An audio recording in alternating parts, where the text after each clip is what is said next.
Welcome to physics नमा। आज के इस वीडियो में हम लोग क्लास 9 साइंस का चैप्टर वर्क एंड एनर्जी का एग्जांपल 11.2 और इस चैप्टर के पेज नंबर 149 पर दिए गए क्वेश्चंस को सॉल्व करेंगे।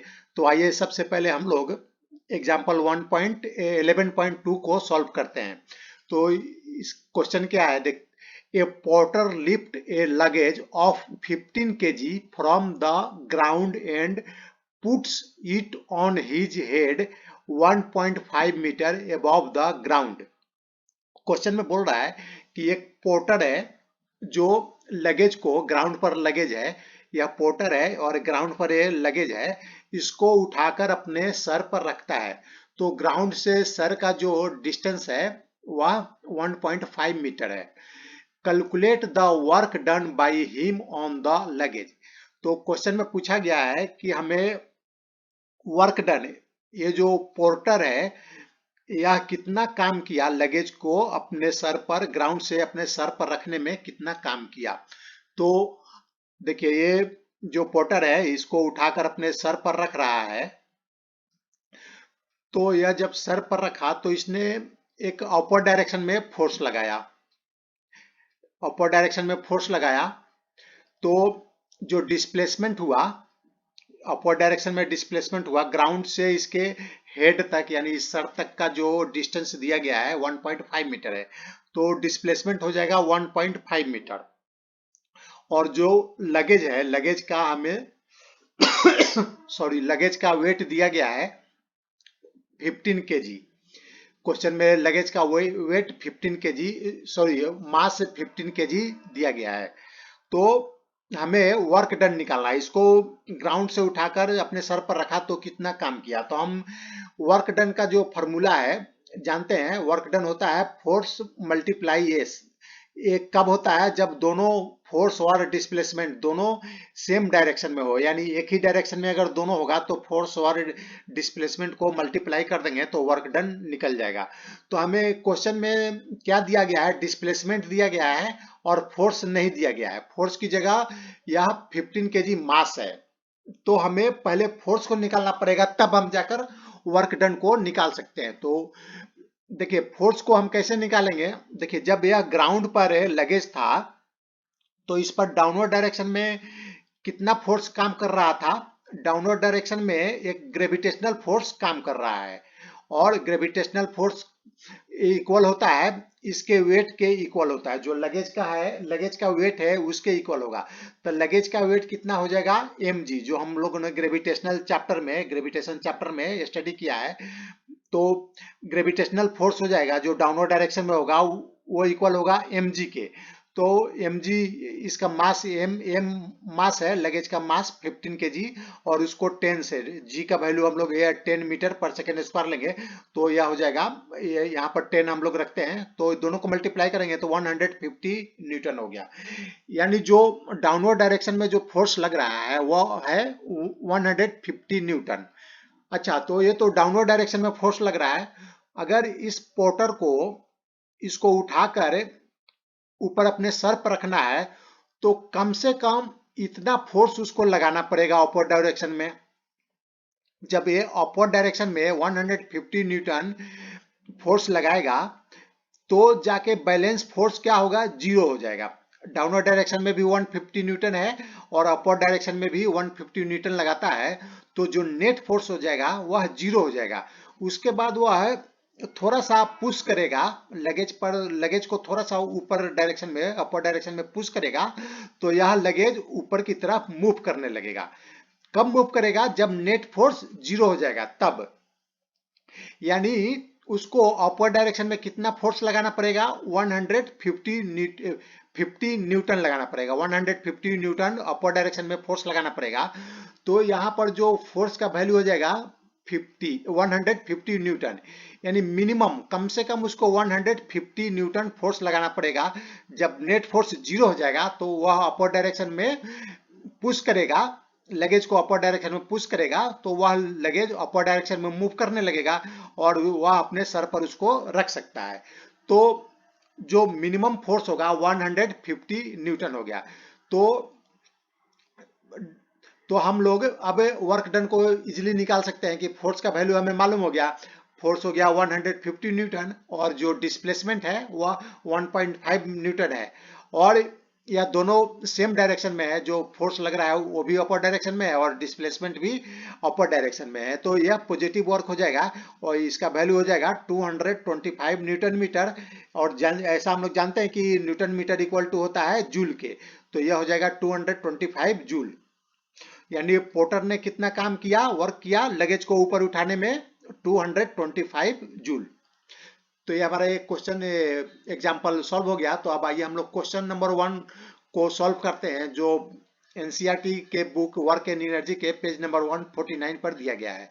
तो इसमें क्वेश्चन पहला है, when do we say that work is done. Physics में हम कब ऐसा कहेंगे कि काम हो गया या वर्क डन हो गया। तो हम लोगों ने जो स्टडी किया था वर्क एंड एनर्जी चैप्टर में वर्क के बारे में, तो वहां पर हम लोगों ने स्टडी किया था वर्क को कंप्लीट होने के लिए फिजिक्स में हम किसी एक्टिविटी को कब वर्क बोलेंगे, जब दो कंडीशन को सेटिस्फाइड करता है। तो कौन सा कंडीशन है ये देखते हैं। For work to be done two condition to be satisfied, दो कंडीशन है वो अगर फुलफिल होता है, दोनों सेटिस्फाइड होता है, तो जाके हम मान लेंगे कि वह कोई बॉडी वर्क कर रहा है। तो पहला क्या है कंडीशन, ये force should act on A object, किसी ऑब्जेक्ट पर एक फोर्स लगना चाहिए। और दूसरा कंडीशन क्या है, the object must be displaced, अगर हम फोर्स लगा रहे हैं तो वह ऑब्जेक्ट को डिस्प्लेस भी होना चाहिए, तभी जाकर वर्क होगा। अगर वह डिस्प्लेस नहीं होता है, हम कितना भी फोर्स लगा लें, अगर ऑब्जेक्ट डिस्प्लेस नहीं होता है तो हम उसको फिजिक्स में वर्क नहीं बोलेंगे। तो देखिए एक ब्लॉक है और इस पर एक आदमी फोर्स लगा रहा है, हाथ से फोर्स लगा रहा है, लेकिन यह ब्लॉक मूव नहीं कर रहा है, या तो फोर्स लगा रहा है लेकिन डिस्प्लेसमेंट नहीं हो रहा है, तो हम इसको वर्क नहीं बोल सकते हैं, या कितना भी फोर्स लगाए इसको वर्क नहीं बोल सकते हैं। या फोर्स को थोड़ा सा इंक्रीज करता है, उसके बाद क्या होता है कि यह ब्लॉक मूव करने लगता है, यानी ब्लॉक का डिस्प्लेसमेंट हो गया, यहाँ ब्लॉक था यहाँ से मूव करके यहाँ आ गया।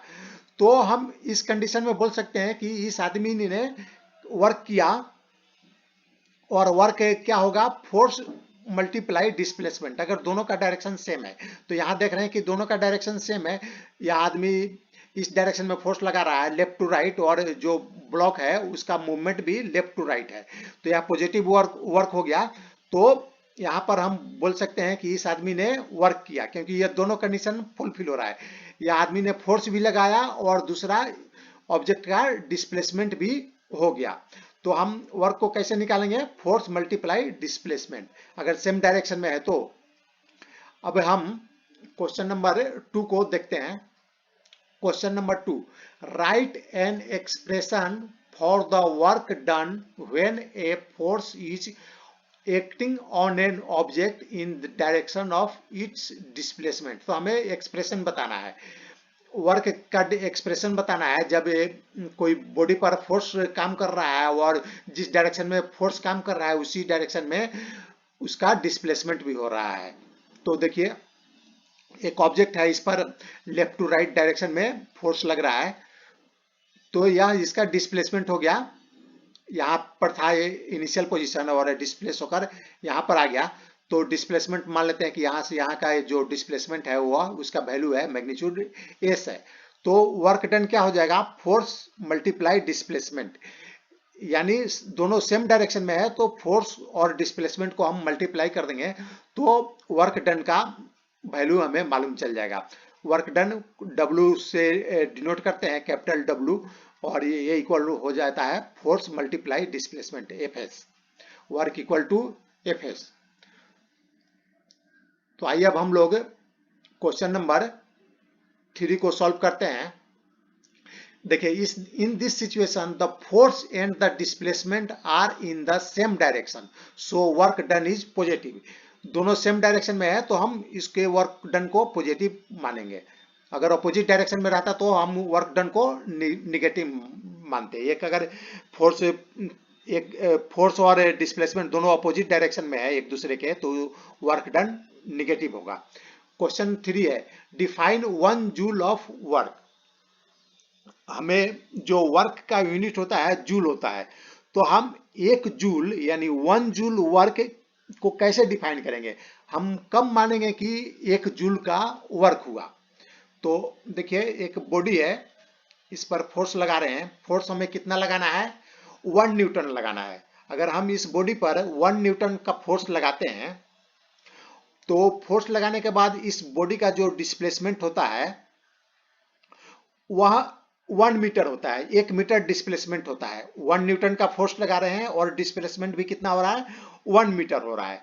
तो हम वर्क डन को निकालेंगे, तो वर्क डन होता है फोर्स मल्टीप्लाई डिस्प्लेसमेंट, अगर सेम डायरेक्शन में दोनों है तो यहाँ निकालते हैं work done 1 newton multiply 1 metre, तो ये हो गया 1 न्यूटन मीटर। तो न्यूटन मीटर को क्या बोलते हैं? जूल बोलते हैं। तो यहाँ वर्क डन हो गया 1 जूल। तो 1 जूल कब हुआ वर्क डन? न्यूटन मीटर को जूल बोलेंगे। ये भी न्यूटन मीटर भी वर्क डन का यूनिट है और जूल भी न्यूटन वर्क डन का यूनिट है। तो देखिए 1 जूल वर्क कब बोलेंगे? देखिए क्वेश्चन में पूछ रहा है डिफाइन 1 जूल ऑफ वर्क, तो हमने यहाँ पर 1 जूल कैसे आया? हम जब 1 न्यूटन का फोर्स लगाएं, 1 न्यूटन का फोर्स लगाएं और डिस्प्लेसमेंट कितना हुआ? 1 मीटर हुआ, तब जाकर 1 जूल वर्क हुआ। तो हम 1 जूल को कैसे डिफाइन करेंगे? 1 joule is the amount of work done on an object when a force of 1 Newton displaces it by 1 meter along the line of action of the force। यानी 1 joule work हम उसको बोलेंगे जब हम 1 Newton का force लगाते हैं तो बॉडी का डिस्प्लेसमेंट 1 मीटर होता है और जिस डायरेक्शन में फोर्स लगाते हैं उसी डायरेक्शन में डिस्प्लेसमेंट होता है। तो जो वर्क डन होगा 1 जूल होगा। तो आइए अब हम लोग क्वेश्चन नंबर 4 को सॉल्व करते हैं। Question number 4, a pair of bullocks exert a force of 140 newton on a plough. एक जोड़ी बैल है और यह 140 न्यूटन का फोर्स लगाता है। प्लो यानी हल, जो हिंदी में उसको हल बोलते हैं, खेत जिसे जोता जाता है। तो बुलॉक है, वह एक जोड़ी बुलॉक है, यानी वो एक पेयर बुलॉक है, वह जो हल है प्लो पर 140 न्यूटन का फोर्स लगा रहा है। The field being plough is 15 metre long. और जो खेत है, फील्ड है, वह कितना जोतता है? बैल 15 metre long. How much work is done in ploughing the length of the field. तो पूछ रहा है कि कितना काम किया जो बुलॉक है, वो उन लोगों ने कितना काम किया, 15 मीटर खेत को प्लो करने में, जोतने में कितना काम किया। तो देखिए ये एक जोड़ी बुलॉक है और यह प्लो है जिसे खेत को जोता जाता है। पहले फसल को बोने से पहले इसको खेत को जोता जाता है, उसके बाद फसल को बोया जाता है। तो देखिए यहाँ से बैल ने एक काम स्टार्ट किया और यहाँ से जोतकर यहाँ तक गया। तो यहाँ जो फोर्स लगाया क्वेश्चन में दिया गया है, बैलों की जोड़ी ने 140 न्यूटन का फोर्स लगाया। तो डिस्प्लेसमेंट कितना हुआ? 15 मीटर। हम यहाँ से यहाँ तक गया, क्वेश्चन में दिया गया है कितना फील्ड को प्लो किया, तो 15 मीटर किया, तो हम डिस्प्लेसमेंट मान लेंगे 15 मीटर। यहाँ से यहाँ का डिस्टेंस 15 मीटर। तो हमें वर्क निकालना है। तो वर्क क्या होता है? Force multiply displacement. अगर दोनों का डायरेक्शन सेम है, तो यहाँ देख रहे हैं कि दोनों का डायरेक्शन सेम है। फोर्स का भी डायरेक्शन, जो बैलों की जोड़ी है इस डायरेक्शन में लेफ्ट टू राइट फोर्स लगा रहा है और डिस्प्लेसमेंट भी इसी डायरेक्शन में हो रहा है। तो वर्क हो जाएगा फोर्स मल्टीप्लाई डिस्प्लेसमेंट। तो वर्क हो जाएगा एफएस और हम दोनों का वैल्यू पुटअप कर देंगे। फोर्स हमें दिया गया है 140 न्यूटन मल्टीप्लाई 15 मीटर जो डिस्प्लेसमेंट है। तो यह हो जाएगा work done 2100 newton metre equal to 2100 joule. अभी हम लोगों ने देखा न्यूटन मीटर को जूल लिख सकते हैं। तो ये हमारा एक क्वेश्चन नंबर 4 समाप्त हो गया। अगर यह वीडियो आपको पसंद आए तो इसे लाइक करें, शेयर करें और सब्सक्राइब करें। Thanks for watching.